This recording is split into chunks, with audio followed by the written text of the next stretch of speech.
Hello and welcome to today's webinar, Marketing Your Virtual Venue Now and Into the Future. I'm Jarrell Jenkins, Local Arts Services Coordinator with Americans for the Arts. We've got a great program planned today, and I'm excited to introduce our speaker, but first, some quick reminders. ArtsU is our e-learning platform offering a variety of training options to support your work in the field. You can visit us at artsu.americansforthearts.org to view upcoming events. We will be using the Q&A box today for questions. There will be time for questions near the end of today's presentation. However, you can feel free to use the Q&A box to ask questions at any time. There are closed captions available for today's event, and you can view these by selecting the CC button at the bottom of the screen and select Show Subtitle. Today's PowerPoint will be made available to you following the event. At that time, it will be added to the Resources tab on the event page. Please note that this presentation is being recorded. The recording will be available sometime next week as we gather all the materials for it, and you can use the link for today's webinar to access that recording. And so with that, we'll go ahead and get started. Our speaker today is Jess Isgro. She is a consultant at Capacity Corrective, where she works with a variety of arts and cultural organizations on digital marketing strategy and implementation. She has presented at industry conferences and professional development events to help organizations hone their social content creation skills. Prior to being at Capacity Interactive, she spent time at organizations including Lincoln Center for the Performing Arts, Jazz at Lincoln Center, and 21C Media Group. She earned her Master of Arts in Arts Administration from Columbia University and her Bachelor of Music and Music Education from Bucknell University. So we welcome Jess and we'll get started. Thank you so much, Jarrell. I'm super excited to be here. I'm going to go ahead and share my screen. I have a presentation prepared to walk through some slides. So just a moment.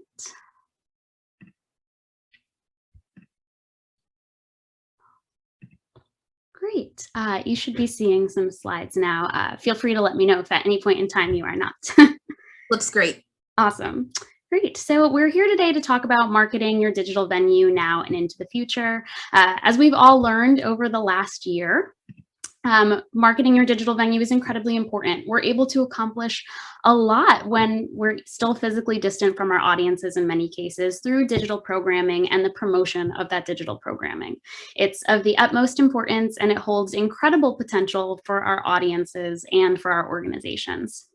When it comes to information such as the execution and promotion and evaluation of these events and initiatives, there are definitely a ton of questions that have come up over the last year. How should we be messaging these initiatives to drive the strongest results possible?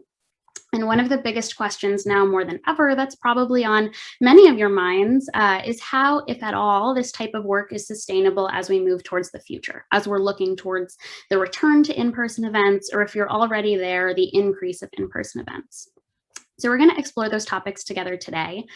The goal is that by the end of today's session, you'll leave this webinar with a helpful framework for planning your upcoming marketing initiatives for your digital events, as well as analyzing those that you have had already to help set you and your organization up for continued success. So just a quick hello. Again, my name is Jess Isgro. I'm a consultant at Capacity Interactive. And at Capacity, I work with a variety of museums, theaters, ballet companies, orchestras, and I focus primarily on social campaign strategy. So that means that over the last year, I've had the benefit and the pleasure of seeing a variety of digital programs that have come up. And we're going to discuss some of those learnings together. Here's a brief agenda for our time together. Over the next 45 or so minutes, we're going to cover an overview of what successful marketing initiatives have looked like for digital programs over the last year. We're going to talk about 3 of the main focus areas for really ensuring that you have a strong marketing strategy. Those 3 are outlined in this overview section, and we'll dive into each in just a moment. Then we'll walk through 2 case studies, one from a museum and one from a symphony orchestra. And these are both instances where these organizations did a great job at meeting all 3 of those criteria. And then we'll talk about next steps as we're all looking ahead to the rest of the year, as well as leveraging ourselves into next season. So let's begin with our overview. I like to lead with the question, what makes digital content great? How do we structure our digital marketing materials in a way that will make users want to engage, respond, purchase, watch, or take any other action you could be asking of them? There are 3 shared elements that I find are the answers to this question, and each of which have helped digital and virtual venues shine over the last season. The first is the idea of finding the social sweet spot. This is the ideal way for social content to be structured. The social sweet spot is all about creating digital content and promoting that content in a way that's relevant to what's happening in the world and what's happening at your organization. We'll delve into that further in just a moment. The second concept is to know your audience. This includes audiences new and returning. In order to structure a successful initiative, we need to know who we want to reach and how we want to reach them. Those answers can be found in your goals for each event. There are certainly opportunities to target broad audiences and opportunities to highly segment. We know that not everyone needs to receive every message, and not every program is right for every audience. So knowing who to reach and how to reach them is a key to a successful marketing strategy for your digital programs. And third, set yourself up for ongoing impact. This is the future part of our title for today, right? Virtual programs have definitely allowed us to get through the in-between time between regular in-person events and our return to them. But they are also, when set up for success, allow us to plan for the future. So we'll discuss the key elements of marketing your digital program in ways that can help leverage you into next season with that ongoing impact. So let's dig a little bit more into that social sweet spot. This is a key principle for content marketing, and it translates really nicely to how to market digital programs. At Capacity Interactive, we talk about the social sweet spot a lot because it really is key for how we should be presenting information on social media about our organization and our initiatives. This is the idea that we're thinking about a Venn diagram here, right? On the left-hand side, you have what's happening in the world. And on the right-hand side, you have what's happening at your organization. Social posts, when most successful, live directly in the middle of those two. It creates relevance for the user. It's not 100% about your organization, and it's not 100% about the world. When you strike that balance, it becomes relevant, engaging, shareable, and most importantly, it's authentic, right? It's not something that is clickbaity, trying to get users to interact with you. It's really a natural overlap that exists between your organization and the world. So let's take a look at a few examples. This is an example from Arts Emerson for a series they had called Together Apart. The post itself reads, "We've just launched the Together Apart series, bringing access to high-quality archival videos and so much more directly into your home." So let's think about this post in the framework of the social sweet spot. On the right-hand side, we have what's happening in the world. This was created and posted last spring. So we were staying home. We were apart. We didn't have access directly in person to many of the things that we once did. On the right-hand side, we have what the organization has to offer. They have this high-quality archival video content. And in the middle, they have the creation and the way that they present this series. They're branding it with terms like Together Apart. They're making that connection between what's happening in the world and what's happening at the organization very clear. Here's another example. This one's from Opera Philadelphia, and it does a great job of also achieving this same goal. The post says, "Because you can't come to the opera right now, we're bringing the opera to you, link in bio, hashtag opera on the couch." We can watch just a second of this together as well.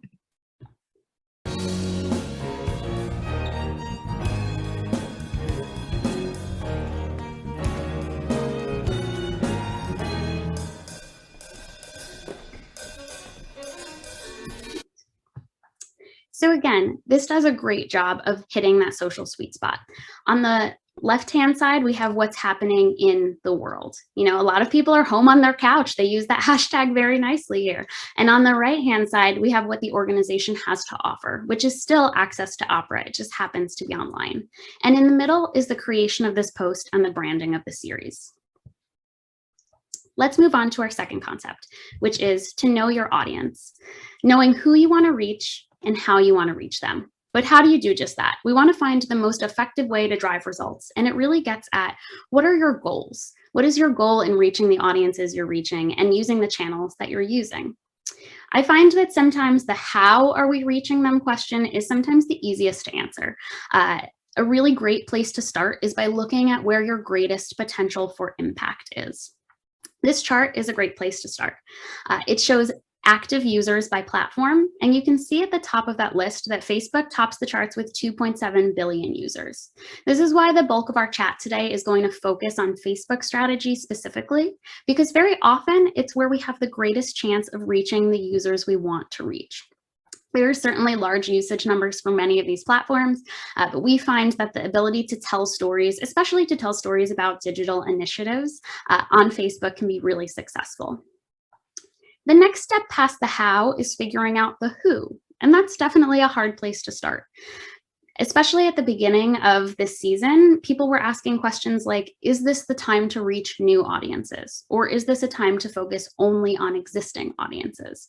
Or both? And how do we change that moving forward? Over the last year, we've probably all felt equally excited and intimidated by the sheer possibilities that digital content affords, especially considering we know that, generally speaking, time spent online is up. Beginning in March of 2020, you probably started seeing statistics like this everywhere. People were spending more time online, more time on social media, and we know this to be true generally, right? But it also matters if this is true specifically for cultural organizations, because that might change our perspective on how many users and what types of audiences we're trying to reach during this time. So I found these next three stats to be most helpful. They come from the National Awareness, Attitudes, and Usage Study by Impact Experience, recently published on Colleen Dillon-Schneider's blog. And three of these statistics, there were many in the publication, say 15% increase in the percentage of people who visited a cultural organization's website over the last year, a 33% increase in people following an organization on social media, and a 58% increase in the percentage of people opening an email from an organization. So what does this tell us? It tells us that our audiences are asking for connections, not just that people are watching Netflix more or spending more time watching tutorials on YouTube, that people are seeking out more time spent online with arts and cultural organizations. They're not just viewing our ads passively, they're really finding us and seeking us out online. So that tells us that there is a great deal of potential for existing audiences as well as new audiences. And some initiatives are most successful when they recognize the potential for both new and existing based on your goals. So here's an example from Classic Stage Company. They're a theater located in New York City. And they had an event just last month where they promoted a gala related to a production of Assassins that was postponed, was originally supposed to occur in 2020. Instead, they created this in-depth evening really centered around the play, and they recognized this as an opportunity to reach people who are passionate about this show specifically, not just in and around New York City, but across the entire country, as well as within New York City. They targeted new audiences, people with just a general Sondheim interest who were anywhere. They could be in California, they could be in Manhattan. They also targeted people who had tickets to the last few seasons worth of plays in person.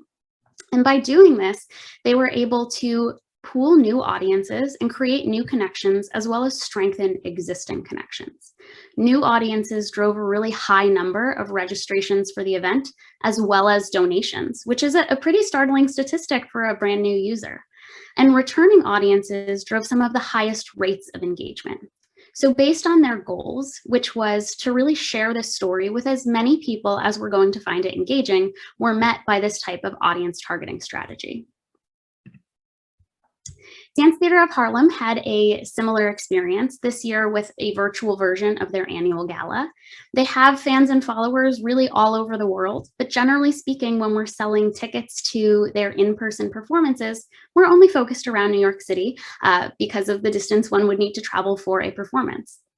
Here, we were able to open it up to their fans and followers pretty much everywhere. And we saw some of the highest engagement was from existing audiences in and around New York, as well as fans and followers who are in South America. So this was a new experience for them, a new way to reach new audiences who may have some familiarity, but aren't here necessarily in person to see those in-person performances. But expansive reach isn't always necessary. Sometimes you want to segment and focus on just one audience that might align with your goals. And focusing on one audience doesn't always mean focusing on your existing audience. You might choose to drill down on a specific acquisition segment. You might choose to drill down on a specific geographic segment. And so that's what we did here, which is for a series for the New Jersey Symphony Orchestra called NJSO Everywhere. This is where they focus on specific areas around New Jersey and have gone and shot videos and played various pieces of music at these locations. We can watch a quick clip of this together as well.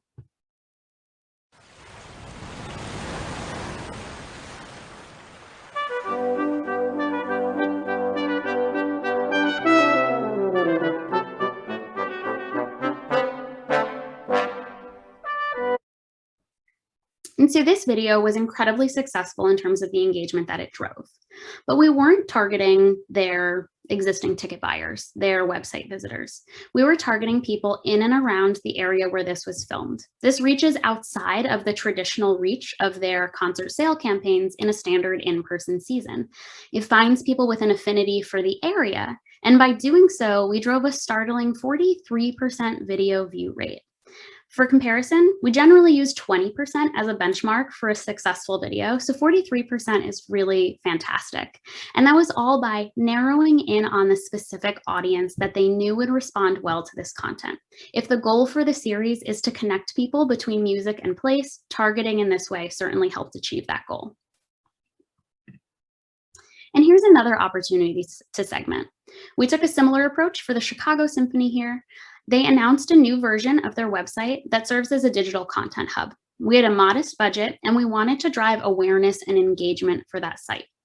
They recognized this as an opportunity to really focus in on people who had already showed that kind of interest. We only targeted recent engagers of their digital content. We didn't target acquisition groups. We didn't target, the entire city or the entire DMA. We just looked at people who had already shown specific interests in that content. And by doing so, we drove 2,000 views of the website in just a few days at only 26 cents each. We're generally closer to the 50-cent or $1 mark, so that's really quite efficient. And last but not least, our third principle of strong marketing for digital initiatives is to set your organization up for ongoing success. This is probably one of the most frequent questions that we've gotten over the last year, which is how do we turn online buyers into in-person customers? How do we continue to prove the value of our product once we're back on our stages or in our halls? How do we make sure we're not losing our existing audiences during this time? And the most helpful model of how to figure out what approach to take is the flywheel. So if you've never seen the flywheel before, it's a great method for thinking about customer acquisition and retention. It was created in response to the way that the marketing funnel treats its customers, seeing that customers aren't necessarily just an output right at the bottom of that funnel of a system, but they really help keep that system going. They're really crucial and key and central to your organization. If you want to learn more about the flywheel, we have a great blog post on our website, but we can walk through some of the central pieces here. So the flywheel puts customers and patrons at the center because they can help keep that wheel spinning. They can help with momentum because customers who really love your organization are going to spread the word for you. They're going to share your content. They're going to tell their friends about the experiences they had there in person or with your digital content online. And then there are three pieces that help the flywheel continue to turn around the outside. They're coexisting. They're always happening in an ideal world. And those are to attract, engage, and delight. We attract audiences through what we typically think of as acquisition content. Just attracting them, no asking. We're pulling people in with the power of our social content, with the power of our art forms, rather than asking them right off the bat to buy a ticket, to make a donation, any other ask. That comes into play when we're talking about engaging them. You want to engage them further with your organization. This is where you'll make the ask, really whatever you'd like, a sale, a sign up, a donation, some type of second step that deepens that relationship. And then we talk about delight content. Delight is how we continue talking to users who've already completed one of our asks at least. We don't move on once we've made that sale. We continue to engage and grow that relationship so that users will spread the word for us. They'll tell their networks, they'll share with their social followings, they'll come back. Maybe they're not just going to be one-time buyers or one-time engagers, but we're going to keep that relationship ongoing. And by doing all of these three things, you're able to set yourself up for ongoing impact. So let's walk through an example. This is an example of an organization that did just that. These three pieces of content are from the course of several months from the Cincinnati Symphony Orchestra. They began by attracting new users, serving acquisition content very early in the pandemic, just trying to get new people into their pools, engaging with their content and aware of them. So if you look at the post on the left-hand side, it says, "Take a little Baroque break today with the Matsuo duo as they play Bach Invention No. 5. No ask associated, just engaging content." And here's a clip of that video.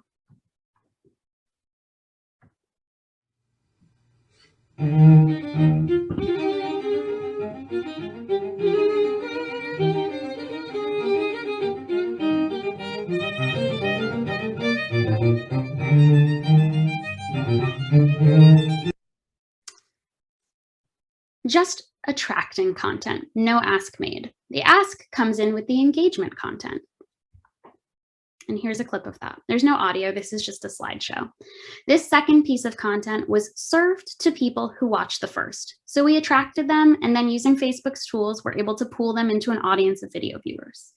Then we served them this engagement content, asking them to watch a free digital live stream that's the season opener.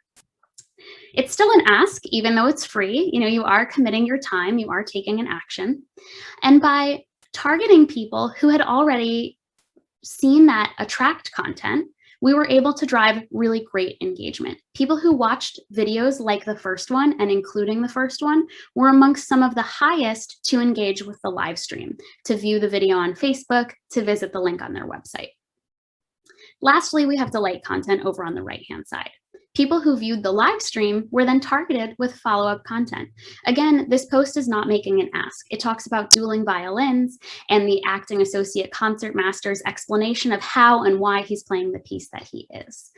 By doing this and structuring content this way, it's very similar to the attract content, right? There's no ask associated, but it is a lot more in-depth. So perhaps it's more appropriate for someone who's not brand new to the organization, but to someone who has already had some familiarity and exposure. Again, by targeting people who first watched that attract content and then engaged with the live stream, we were able to drive incredibly high view rates of this last piece of content and share rates. So that really gets to the heart of delight, right? Users who've already completed some sort of action with your organization and already have that relationship are spreading the word on your behalf, sharing this with their users in their feeds. We can watch a quick clip of that as well.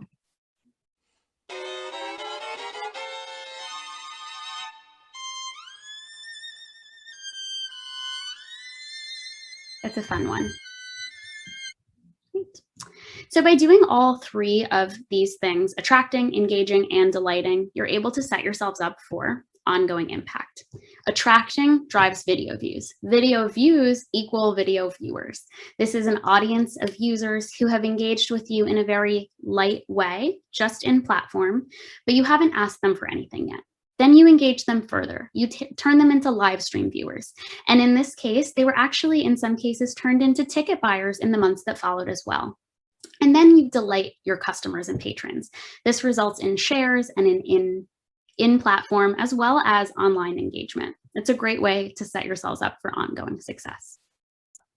So now that we've walked through those three principles in a little bit more detail, we're going to take a look at two organizations that have done a great job at hitting the social sweet spot, at knowing their audience, and at setting themselves up for ongoing success.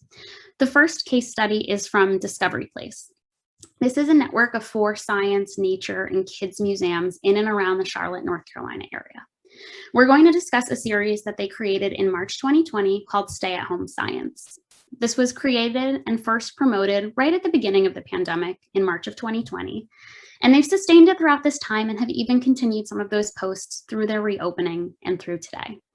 This began with the first blog post that we see here, which is on the left-hand side of the screen. It reads, "Welcome to our stay-at-home science series. While most of us are stuck at home and going stir crazy, why not make science accessible for everyone with some fun experiments you can do as a family? First up, we're going to explore surface tension." Then on the right-hand side, this is a screen recording of what happens once you visit the website. So it might be a little bit small to see, but most of the copy up at the top is the same that I just read from that first first post, I should say. Then there's a materials list. There's also material substitution if you don't have all of these at home. There are directions complete with photos as well as written out instructions, very succinct, and it's very step-by-step as you move down the page. This is on mobile, and you can see it's also quite mobile friendly. Then there's a section on what we learn that explains the background to the science, as well as how to adapt for younger and older learners. So we can see here that there is extraordinary clarity in the way this introductory post was structured. It makes a clear connection to the museum and to the typical content that one might receive as a visitor of the museum in person, but this time more applicable to the world that the audience finds themselves in right now. And by structuring this way, they drove exceptional results.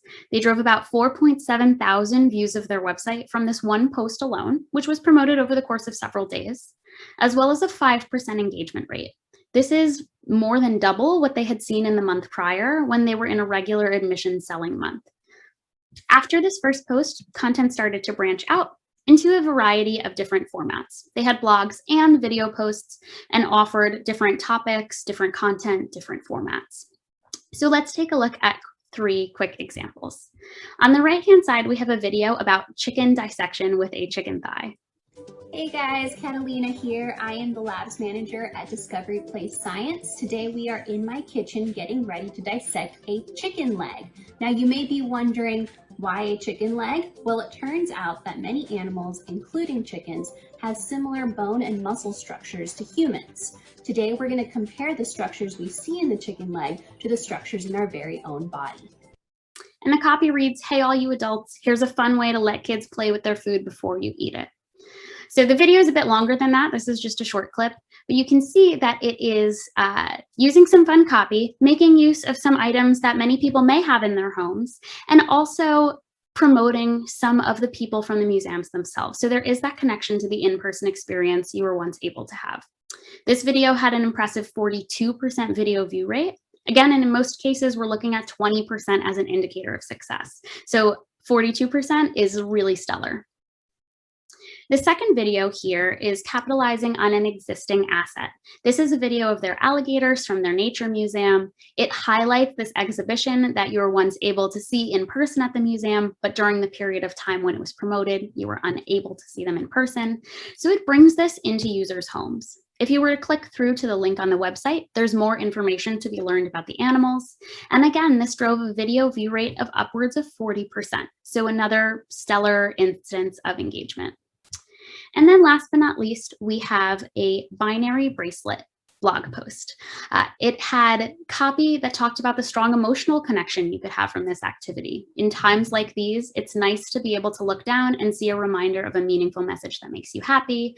In this activity, we learn how to use binary code to create a bracelet with a hidden message.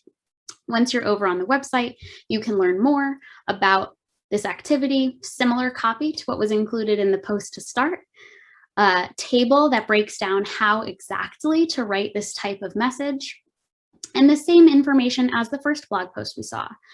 Materials list, directions, application for younger and older learners. This post had an impressive 8% engagement rate with a variety of shares, reactions, comments, post saves even as people filed it away for later. Remember, we were down at 2% as an engagement rate before this series began. So 8% is really a huge jump from that. So with all of these pieces of content, what did it do for performance? Month over month, in the first month of this series alone, we saw huge bumps. We were up 540% in shares, which again, if we're thinking about delight, shares are incredibly important, reaching beyond your existing network. Reactions were up 127%, and comments were up 84%. And this is just with the introduction of one post before we even get to those additional examples. Once we were into month 2, we saw that their average video view rate saw a 48% increase. That high rate of engagement was sustained across campaigns, not just for some of the examples we've looked at. So it really was an overall shift in how people were viewing and consuming that content. So now that we've looked at some of the examples, let's run through our 3 principles from earlier in our time together today. Did it hit the social sweet spot? I would say absolutely. Remember, this is where the world and your organization meet. So what was happening in the world? They used some of the terms in their posts. You're staying at home. You're going stir crazy. You want activities for your kids and your families. You missed some of the activities from the museum itself. So they're showing you some of those assets. What does the organization have to offer? They have their museum staff and educators who are still creating these activities. They have existing assets like that alligator video. So in the middle of these 2 circles, the Stay at Home Science series was created and promoted in a way that is very authentic to what the organization has to offer and presented in a way that was able to drive the stellar engagement that it did. Second, did they know their audience? Who did they reach? How did they reach them? And was it successful? Their goals here were twofold, right? So if we're evaluating how they reach their audience in terms of goals, they wanted to ensure that during this time, they didn't lose their existing audiences. Groups like their members, people who had showed potential to visit soon, visiting certain sections of the website, they didn't want to stop talking to those people because they really do have a deep connection to them.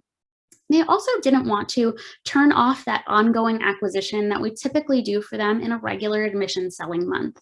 They're always generating new audiences and reaching new users who haven't yet come in person. And they didn't want to stop that strategy during this period of time.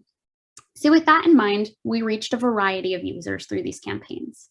Starting with acquisition, we targeted a top-of-funnel lookalike segment. If you're not familiar with lookalikes, the way this is structured on Facebook, they're a great acquisition tool. A lookalike audience is behaviorally modeled off of a seed list that you select. So in this case, it was a seed list of previous admissions buyers. The platform then goes and finds new users who are behaviorally similar to those on your target list. By reaching these users with a lot of that attracting content, right? You're not making an ask in this type of series. You're offering some of your engaging activities to your audiences. Lookalikes drove upwards of 22,000 post engagements.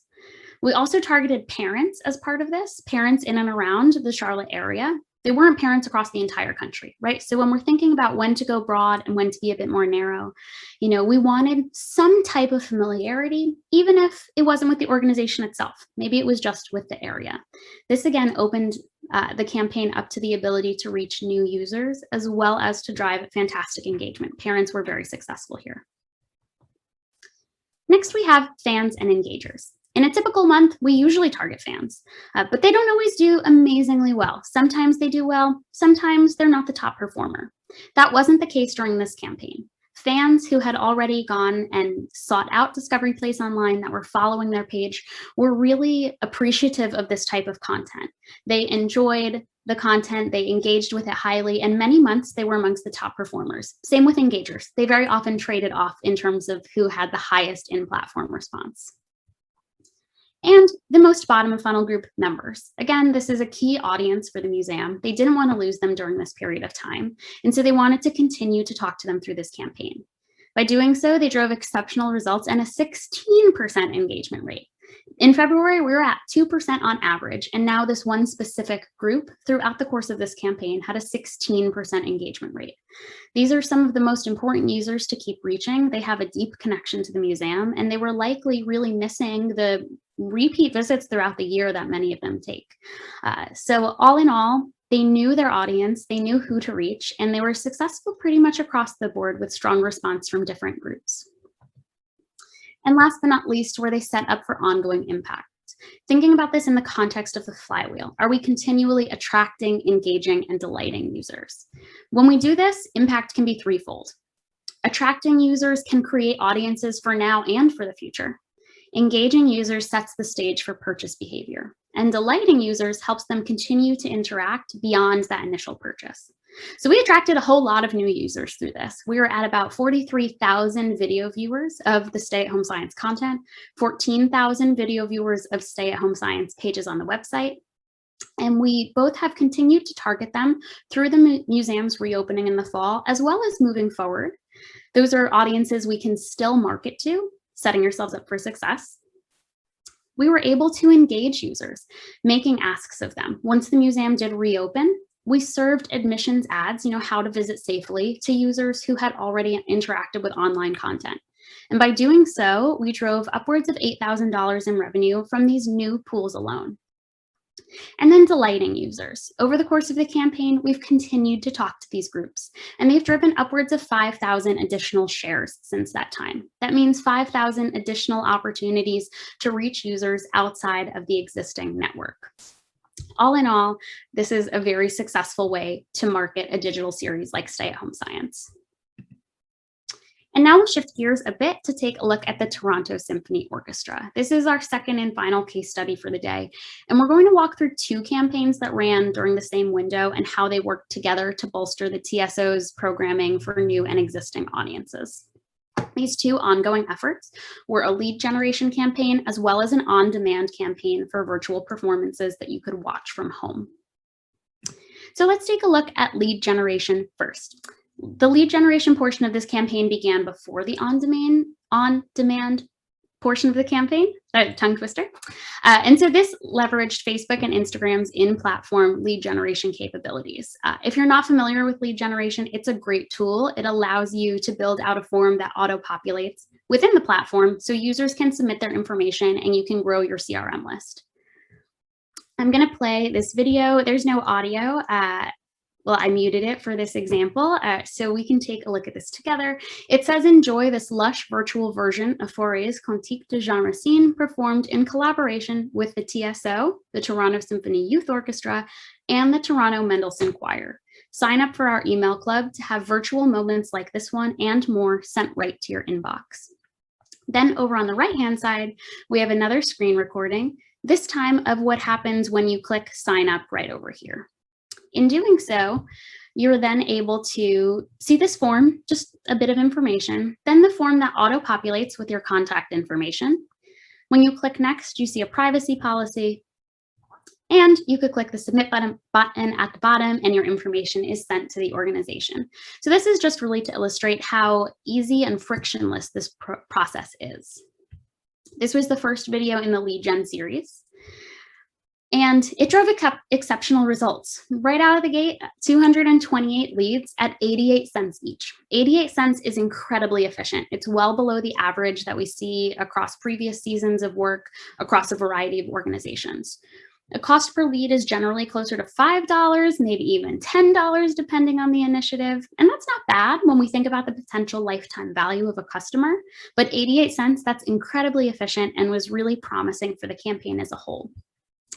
As the campaign went on, they continued this strategy, focusing on videos like this, musician-driven videos, behind-the-scenes content, not just making an ask of users, but giving some of this content away and letting users know they can learn more and receive additional content by signing up. Throughout the campaign, lead gen saw a huge bump in results after that first post. 6.9 thousand leads total. This campaign is still running, so that number is still growing every day. An average of $2.21 per lead. Again, that's higher than the 88 cents that we talked about on that first slide. That was really just a bump because it was the first post and people were hungry for that type of content. But $2.21 on average is still incredibly efficient. And 2.8 thousand shares. This is really fantastic in terms of how many additional eyes we were able to get on that post, just because people signed up for that content, they saw the value of it, and then they took the action to share with other users in their feeds. Now let's take a look at on-demand programming. On-demand programming began after lead generation, and again, it was promoted in a similar style. Compelling copy, moving visual, but this time the goal was to sell online performances. In the first month alone, which is the post on the left, we saw a huge bump in revenue just because this went on sale. And so this post says, the ultimate guide to eating Halloween candy, an on-demand young people's concert, is sure to delight all of your ghouls and goblins. Grab the candy corn, dress in costume, and watch this hour-long sweet treat with your wee ones from the comfort of your home as many times as you'd like. Easy and fun viewing on your family's schedule. We have another post for a different on-demand initiative over on the right-hand side. Play this quickly as well.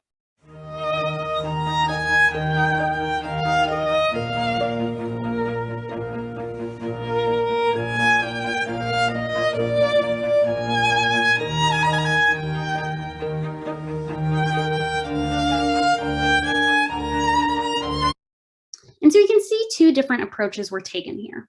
On the left-hand side, we're promoting something with a graphic that was clearly created for this ad for promotion of this concert.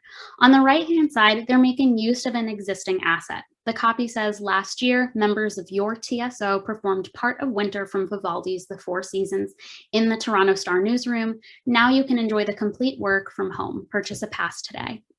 So one leveraged an existing asset, one created a new asset, but both make mention of enjoying a concert from home, bringing this to you, calling the orchestra your TSO. So they create that sense of connection. Again, thinking about that social sweet spot. And on-demand results were quite strong as well. This led to over 3,000 purchases, more than $81,000 in revenue, and an incredibly efficient 1,175% ROI. Of course, these ads sometimes ran alongside one another, and the campaigns didn't work alone. They ran alongside one another, which meant they could build upon one another when opportunity allowed. Take this example from the promotion of Holiday Pops. On the left-hand side, we have an on-demand ad, and on the right-hand side, we have a lead generation ad. The on-demand ad is clearly a concert sale-based ad. It has a video as well as copy on how to purchase a pass for yourself, and again, information about watching from home.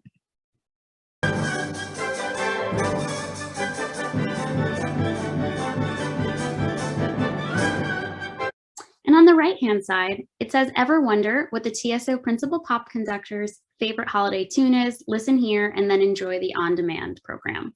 Sign up for email to get more information about this festive favorite sent to you with this quick clip.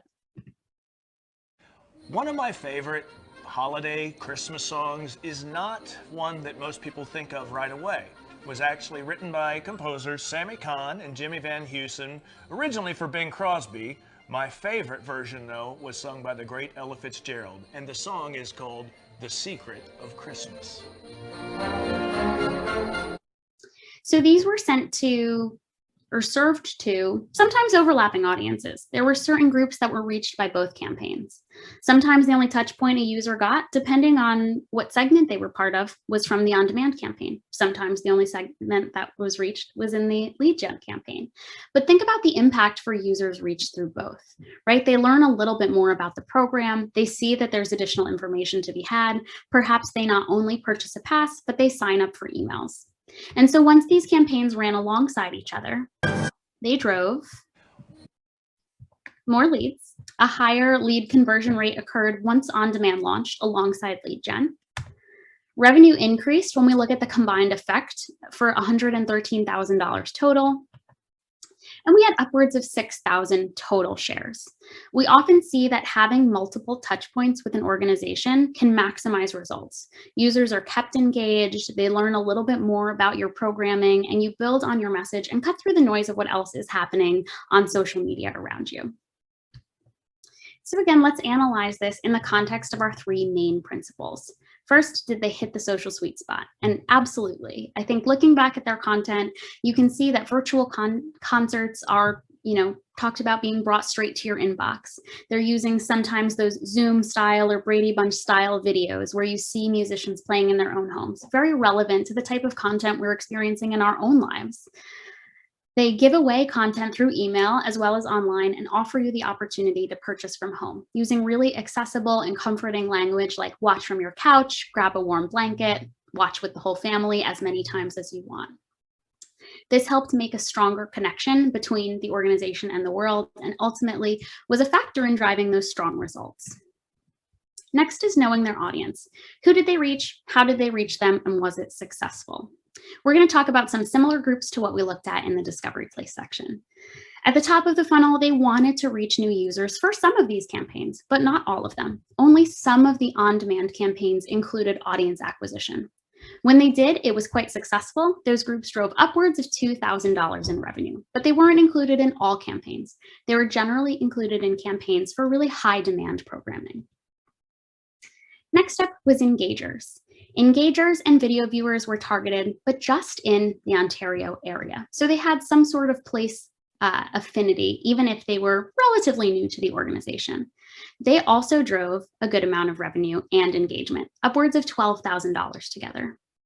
Then we had website visitors and fans. because they already had a deeper connection to the organization. They weren't just targeted in the immediate area, they were targeted across all of Canada. And by doing so, they drove upwards of $41,000 in revenue. And last but not least were their CRMs. Some of these were former buyers, some of these were new leads generated through the lead gen campaign, but all of them were already users who were in their CRM system. And they drove incredibly efficient results, over 1,000% ROI, again, because they were some of the most connected, they were some of the most efficient, and they were some of the most important to continue to reach during this time. And there was certainly an overlap in strategy for lead generation. At the top of the funnel, we had their lookalikes and interests. They drove 2,500 of the new leads at $2.21 each, so just as efficient as the rest of the campaign. Then we had their mid-funnel groups, engagers, video viewers. And we started out with website visitors and fans. Eventually we paused those. Again, know who to reach, how to reach them, and if it's successful. We saw that sometimes website visitors and fans did not respond as well to this campaign. They responded well to on-demand. So we paused them here. Being flexible is also part of this. But engagers and video viewers drove nearly 4,000 leads total. And then at the bottom of the funnel, we have leads. These weren't being targeted here. It was the result of this campaign. And it was a very large number at almost 7,000 total that's going to leverage them nicely into next season. And last but not least, did they set themselves up for ongoing impact through the model of attracting, engaging, and delighting. They attracted 41,000 new video viewers, 13,000 views of the on-demand page.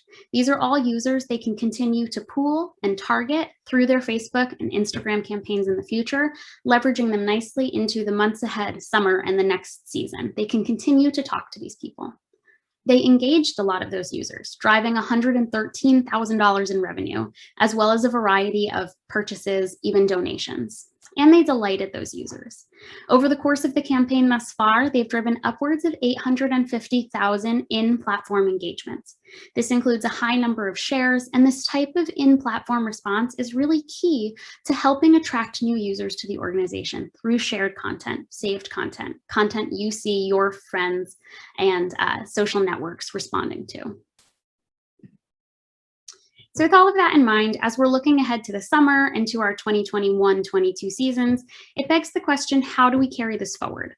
How do we take the most successful elements of strategy this year and set ourselves up for continued success? And these three principles really still apply. They're great marketing principles for virtual and non-virtual seasons, for hybrid seasons, and all the times in between. You want to find the social sweet spot, know who to reach and how to reach them, and set yourself up for ongoing impact by attracting, engaging, and delighting users. By doing this, it's a really thorough strategy. It keeps your content and your information relevant for users, and it helps you create pools of people you can continue to talk to throughout your initiatives to come. You can also explore some additional resources, and we'll have them linked in the follow-ups for today. We had a live stream back in January that talked about some of these same principles, what we've learned from digital programming so far. It's free and it's on YouTube, and we'll send along the link in the follow-ups. We also recently published a blog post on digital marketing recommendations for arts and culture reopenings that serves as sort of a checklist of things to think about for search, social, and SEO that may be helpful as you're planning for the months ahead. And last but not least, if you would like those resources as well as the slides from today sent to you, you can scan this QR code with your phone now just by opening your camera and swiping up to visit website. And then you'll have the opportunity to sign up for our email list, and all of this will be sent to you.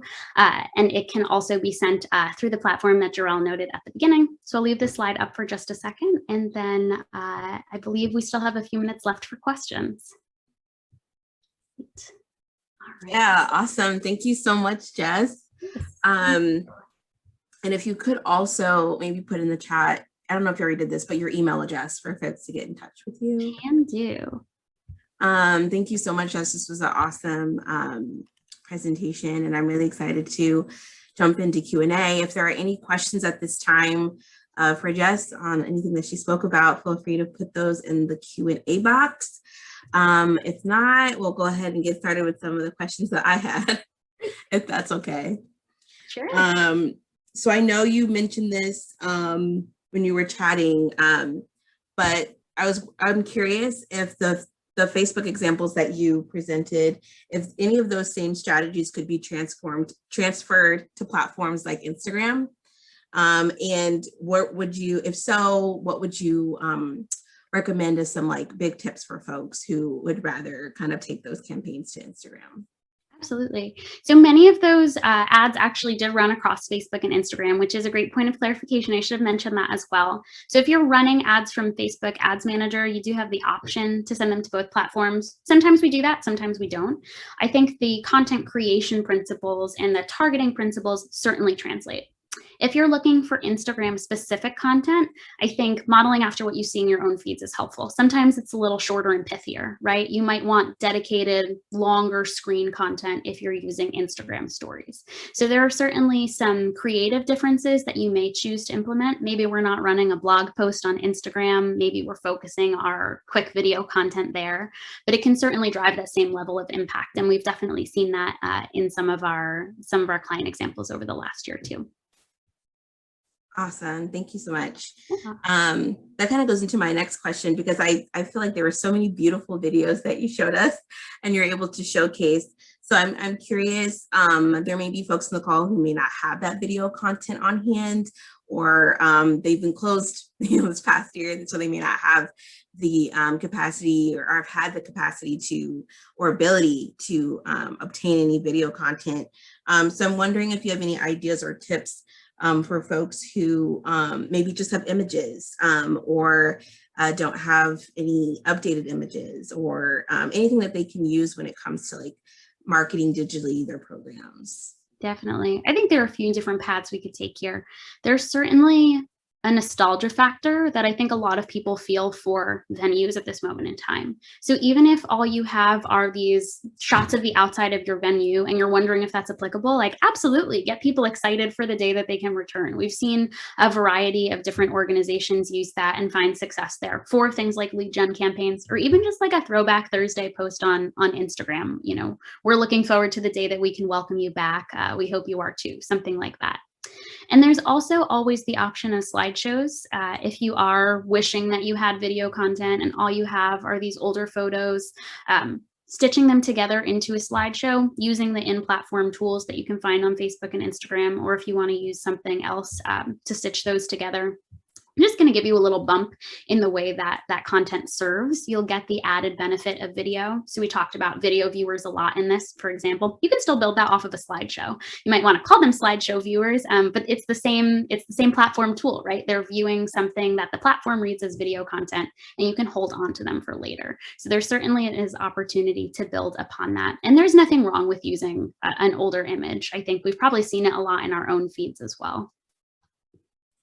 Awesome. Thank you. We have time for a couple more questions. So if you have any questions, feel free to put them in the Q&A box at this time. I had a question when it came to when you were chatting a little bit about the flywheel. You mentioned that customers will often, which is true, will share their great experiences with other folks, especially when directly after, a really awesome experience or really striking performance. And so word of mouth has proven to be super successful.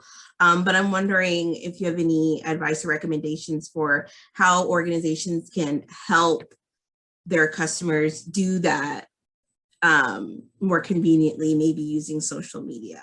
Yeah, I think it's an intuitive and at the same time likely a frustrating tip, but I always say like the content is what leads that. Having something fabulous and share worthy is what's going to drive people to share. If they've had a great experience with you and they see a photo that reminded them of it that they just think is great, that's what it's going to cause them to share. We've gotten some questions before in the past, which are along the lines of, can we encourage people to share or comment or this or that? Sometimes, unfortunately, the platform reads this as something that is against their policies and called engagement baiting. So some of the more overt tactics I tend to not recommend, because you don't want to toe that line, and like the last thing you want to do is do something and then have your account be punished because of it. But very often it's the content you lead with and timing. I think timing is really key. So if you do have a virtual program, a day or so, maybe the same night, sharing something from that program might resonate with someone because of the recency, if that's a word, of their experience, right? The timeliness of it is what I was looking for, can very often leverage someone into taking that next step rather than, waiting a few weeks later and treating it as, a throwback to 3 weeks ago when we had this program. You want to capitalize on being top of mind for them. That's awesome. Thank you so much. Sure. My last question was around lead generation. I'm curious if there is ever a time when lead generation wouldn't be valuable for folks. It's a great question. I think if you don't know what the deliverable is, it's not worth spending your money on the campaign. So, a lot of the strongest examples are when there's clarity in what that ask is, not just sign up for our emails. We've seen people do that, and it's what drives some of those higher costs. But saying something like the examples you saw, which is sign up for X, Y, and Z to be sent directly to you. Or I've seen other examples that are sign up to get our weekly content roundup on Fridays, sign up to be the first to know when our new season goes on sale. There's a clear action that is associated with the decision to sign up. When it's just like a general, we're trying to build our list and we're making it clear that we're trying to build our list because we're just asking you to sign up, that's when it's less valuable, I would say. Yeah, there isn't a clear goal with that. Definitely. Awesome. Well, thank you so much. Those are all of my questions. If there are any questions for Jess, feel free to pop them in the chat box, and we have time for one more. I'll take a pause.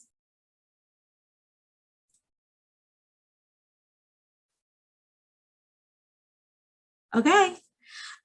Well, thank you so much, Jess, for joining us. This was an awesome presentation and conversation that we've had thus far.